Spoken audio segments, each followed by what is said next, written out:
வணக்கம். இலங்கை செய்திகளுடன் நான் ரோஷன். விரிவான செய்திகளுக்கு முன் தலைப்புச் செய்திகள்.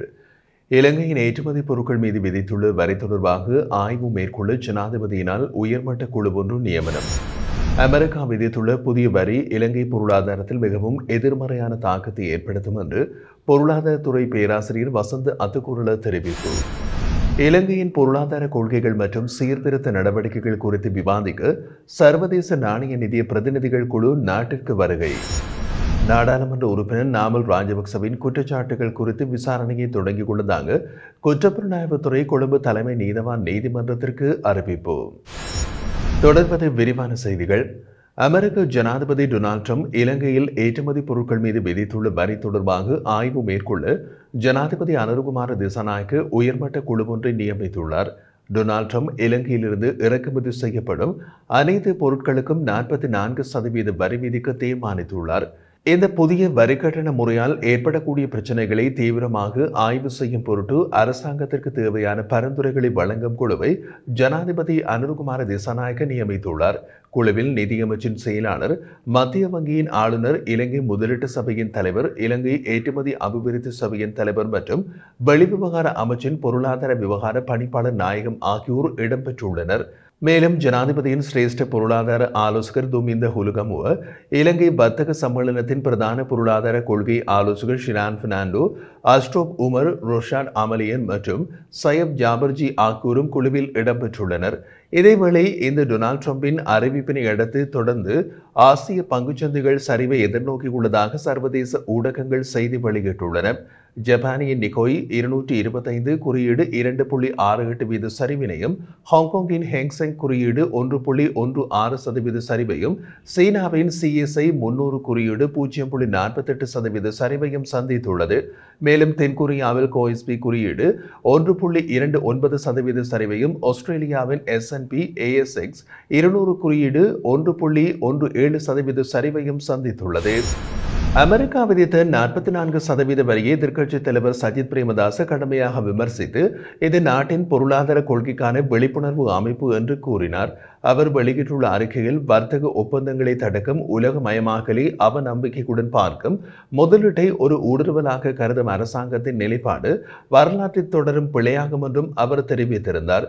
சர்வதேச வர்த்தகத்திற்கான இலங்கையின் அணுகுமுறையில் மூலோபாய மறுசீரமைப்பு அவசியம் என அவர் வலியுறுத்தியுள்ளார். உள்ளூர் கூட்டாளிகளை திருப்திப்படுத்தும் நோக்கில் பரஸ்பர நம்பிக்கையை இழக்காமல் சர்வதேச கூட்டாண்மைகளுக்கு முன்னுரிமை அளிக்கவும், எதிர்ப்பை தூண்டும் அரசியல் வகை அணுகுமுறைகளை தவிர்க்கவும் அரசாங்கத்தை அவர் கேட்டுக்கொண்டார்.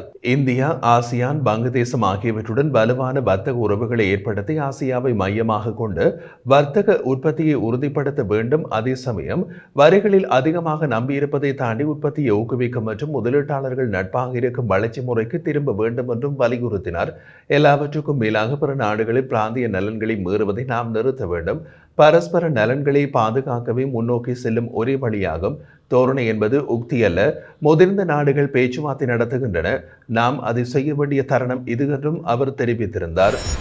இது அச்சப்பட வேண்டிய தருணம் அல்ல, மாறாக கவனத்தை முழுமையாக செலுத்த வேண்டிய நேரம் என்று வெளிநாட்டு அலுவல்கள் மற்றும் வெளிநாட்டு வேலைவாய்ப்பு பிரதி அமைச்சர் அருண் ஹேமச்சந்திர தெரிவித்துள்ளார். அமெரிக்க ஜனாதிபதி டொனால்ட் ட்ரம்பின் புதிய வரி அறிவிப்பு குறித்து கருத்து தெரிவித்த போது அவர் இந்த விடயத்தை விளக்கியுள்ளார். அவர் மேலும் கூறுகையில், டொனால்ட் ட்ரம்பின் புதிய வரி கொள்கை அமெரிக்காவின் நீண்டகால உறவுகளை கொண்டுள்ள இலங்கை போன்ற நாடுகளை சேர்த்து சர்வதேச வர்த்தகத்திற்கு புதிய சவால்களை உருவாக்கியுள்ளது. இலங்கையின் வரி அமைப்பு ஒரு இரவில் உருவாக்கப்பட்டதல்ல. இது பல காலகட்டங்களாக பயணித்து வந்த கொள்கையின் வெளிப்பாடாகும். இருப்பினும் மக்களின் நலனை கருத்தில் கொண்டு தகுந்த தீர்வுகளை அவதானத்துடன் உருவாக்குவது எங்கள் கடமை. உலக சந்தையில் தங்கள் நிலைப்பாட்டை நிலைநிறுத்த எங்கள் ஏற்றுமதியாளர்கள், தொழிலாளர்கள் மற்றும் தொழில் முனைவோர் மேற்கொள்ளும் கடின உழைப்பை நாங்கள் முழுமையாக உணர்கின்றோம்.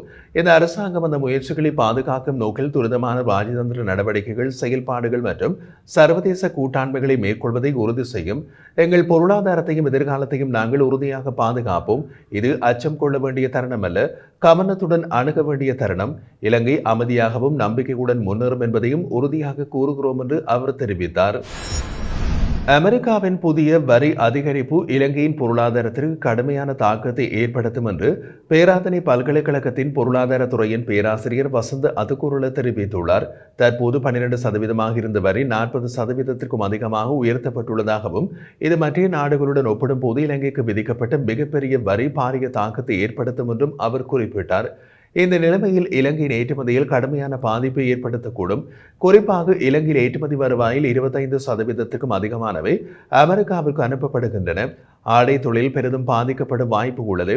எனவே இதனால் வருவாய் குறையும் மற்றும் ஏராளமானோர் வேலைவாய்ப்புகளையும் இழக்க நேரிடும். மேலும் அமெரிக்கா எந்த ஒரு நாட்டிலிருந்தும் இறக்குமதி செய்யப்படும் பொருட்களுக்கு குறைந்தபட்சம் 10% வரி விதிக்க முடிவு செய்துள்ளது. இதன் விளைவாக 100க்கும் மேற்பட்ட நாடுகள் பாதிக்கப்படும் நிலையில் கம்போடியா 49% வரியுடன் அதிகபட்ச பாதிப்பை சந்திக்கின்றது. இலங்கைக்கு 44% வரி விதிக்கப்பட்டுள்ளதுடன் அதிக வரி விகிதம் விதிக்கப்பட்ட முதல் 5 நாடுகளில் இலங்கையும் ஒன்றாக உள்ளது. இலங்கையின் பொருளாதார கொள்கைகள் மற்றும் சீர்திருத்த நடவடிக்கைகள் குறித்து மேலதிகமாக விவாதிக்க சர்வதேச நாணய நிதியத்தின் பிரதிநிதிகள் குழு நாட்டிற்கு வருகை தருகிறது. இந்த குழு ஏப்ரல் 11 வரை இலங்கையில் தங்கியிருந்து அரசியல் மற்றும் நிதி அதிகாரிகளோடு முக்கியமான கலந்துரையாடல்களை நடத்த உள்ளது. இலங்கைக்கான 48 மாத கால நீடிக்கப்பட்ட கடன் வசதி தொடர்பான 3வது மதிப்பீடு பிப்ரவரி 28 அன்று வெற்றிகரமாக நிறைவடைந்தது. இதன் பின்னணியில் சர்வதேச நாணய நிதிய நிர்வாக குழு 334 மில்லியன் அமெரிக்க டாலர் நிதியுதவியை வழங்க ஒப்புக்கொண்டது. இந்த அனுமதிக்கு பிறகு இலங்கைக்கு வருகை தரும் முதல் குழுவாக இதுவும் அமைகின்றது. விவாதங்கள் 2024 டிசம்பர் மாதத்திற்குள் இலங்கை IMF உடன் ஒப்புக்கொள்ளப்பட்ட குறிக்கோள்கள் மற்றும் பொருளாதார இலக்குகளை எவ்வாறு சாதித்துள்ளது என்பதை ஆராயும். கடந்த 2023 ஆண்டு மார்ச் மாதம் 20 IMF நிர்வாக குழு இலங்கைக்கு மொத்தம் 2.9 பில்லியன் அமெரிக்க டாலர் நீடிக்கப்பட்ட கடன் வசதியை வழங்க ஒப்புக்கொண்டது. இதன் ஒரு பகுதியாக 4வது தவணையாக 334 மில்லியன் டாலர்கள் உட்பட 1.34 பில்லியன் டாலர்கள் வழங்க ஏற்பாடுகள் செய்யப்பட்டுள்ளன. நாடாளுமன்ற உறுப்பினர் நாமல் ராஜபக்ச தனது வழக்கறிஞர் தகுதியினை மோசடியாக பெற்றதாக கூறப்படும் குற்றச்சாட்டுகள் குறித்து விசாரணைகளை தொடங்கியுள்ளதாக குற்றப்புலனாய்வுத்துறை இன்று கொழும்பு தலைமை நீதவான் நீதிமன்றத்திற்கு தெரிவித்துள்ளது. லஞ்சம் மற்றும் ஊழலுக்கு எதிரான குடிமக்கள் அதிகாரம் அளித்த புகாரின் அடிப்படையில் இந்த விசாரணைகள் தொடங்கப்பட்டது. இலங்கை சட்டக்கல்லூரி தேர்வுகளின் போது நாமல் ராஜபக்ச மோசடி நடவடிக்கைகளில் ஈடுபட்டாரா என்பது குறித்து விசாரணை கவனம் செலுத்துவதாக CIDயின் சிறப்பு புலனாய்வு பிரிவு தெரிவிக்கின்றது. கூற்றுக்களை சரிபார்க்கும் முயற்சியின் ஒரு பகுதியாக புலனாய்வாளர்கள் நிறுவனத்தின் அதிகாரப்பூர்வ பதிவுகளை ஆய்வு செய்ய தொடங்கியுள்ளனர். சமர்ப்பிப்புகளை கருத்தில் கொண்ட பின்னர் கொழும்பு தலைமை நீதவான் தனுஜா லக்மாலி நீதிமன்றத்தில் முன்னேற்ற அறிக்கையினை சமர்ப்பிக்குமாறும் குற்றப்புலனாய்வுத்துறைக்கு உத்தரவிட்டுள்ளார். அண்மையில் ஏற்பட்ட பூகம்பத்தால் பாதிக்கப்பட்ட மியான்மருக்கு உதவியாக கண்டி ஸ்ரீ தலதா மாளிகை மற்றும் மல்பத்து அஸ்கிரிய பீடம் இணைந்து 1.5 கோடி ரூபாய் நிதியுதவி வழங்கியுள்ளன. பூகம்பத்தால் உயிரிழந்தவர்களை நினைவுகூரும் வகையிலும் மியான்மர் மக்களின் நல்வாழ்வு மற்றும் மீளெழுச்சிக்காக பிரார்த்தனை செய்வதற்கும் கண்டி ஸ்ரீ தலதா மாளிகையில் விசேட வழிபாடுகள் நடைபெற்றுள்ளது. இந்த விசேட வழிபாடு நேற்றைய தினம் புதன்கிழமை நடைபெற்றது. மல்பத்து மற்றும் அஸ்கிரிய பீடங்களின் அனுநாயக தீரர்கள் குழு உறுப்பினர்கள் மற்றும் மகா சங்கத்தினர் புனித தந்த தாதுவின் அருகில் ஒன்று கூடி பிரீத் ஓதி ஆசீர்வாதங்களை வழங்கினர். ஸ்ரீ தலதா மாளிகை வெளியிட்டுள்ள அறிக்கையில் ஆழமாக வேரூன்றிய தேர்வாத பௌத்த பாரம்பரியத்தை கொண்ட நாடான மியான்மருடன் இலங்கை நீண்டகால மற்றும் நெருங்கிய நட்புறவை கொண்டுள்ளது. இந்த உறவை மேலும் உறுதிப்படுத்தும் வகையில் அண்மைய இயற்கை அனர்த்தத்தால் பாதிக்கப்பட்டவர்களுக்கு உதவிட கண்டி ஸ்ரீ தலதா மாளிகை மற்றும் மல்வத்து அஸ்கிரிய பீடம் இணைந்து 1.5 கோடி ரூபாவை நன்கொடையாக வழங்கியுள்ளன என்று குறிப்பிடப்பட்டுள்ளது. இந்த நன்கொடை அஸ்கிரிய பீடத்தின் மகாநாயக தேரர் மற்றும் ஸ்ரீ தலதா மாளிகையின் மதிப்புக்குரிய தேவனது நிலைமை ஆகியோரால் இலங்கையில் உள்ள மியான்மர் தூதரிடம் உத்தியோகபூர்வமாக கையளிக்கப்பட்டது. பண மோசடி குற்றச்சாட்டில் சந்தேக நபர்கள் 3 குற்றப்புலனாய்வு திணைக்களம் கைது செய்துள்ளது. இலங்கை ஆயுர்வேத மருந்து கூட்டுத்தாபனத்தின் கணினி மென்பொருள் அமைப்பில் தரவுகளை மாற்றி காசோலைகளை பயன்படுத்தி மில்லியன் கணக்கில் பண மோசடி செய்ததாக மகரகம நாமின பழைய கொட்டாவ வீதியில் அமைந்துள்ள நிறுவனத்தின் பொது முகாமையாளர் கடந்த 20 முறைப்பாடு செய்திருந்தார். இதனையடுத்து குற்றப்புலனாய்வு திணைக்களம் மேற்கொண்ட விசாரணையில் பண மோசடியில் ஈடுபட்டதாக சந்தேகிக்கப்படும் ஒருவரும் அவருக்கு உதவிய 2 பெண்களும் கடந்த 1 கைது செய்யப்பட்டனர். கைது செய்யப்பட்ட சந்தேக நபர்கள் 35 வயதான களனி பிரதேசத்தை சேர்ந்தவர் எனவும் அவருடன் கைது செய்யப்பட்ட 2 பெண்கள் முறையே 25 மற்றும் 32 வயதுடையவர்கள் என்றும் தெரிவிக்கப்பட்டுள்ளது. இந்த 3 முக்கிய சந்தேக நபரும் ஒரு பெண்ணும் நேற்றைய தினம் நுகைகொட நீதவான் நீதிமன்றத்தில் ஆஜர்படுத்தப்பட்டு ஏப்ரல் 11 வரை விளக்கமறியலில் வைக்கப்பட்டுள்ளார்கள். சம்பவம் தொடர்பாக குற்றப்புலனாய்வு திணைக்களம் மேலதிக விசாரணைகளை முன்னெடுத்து வருகின்றது.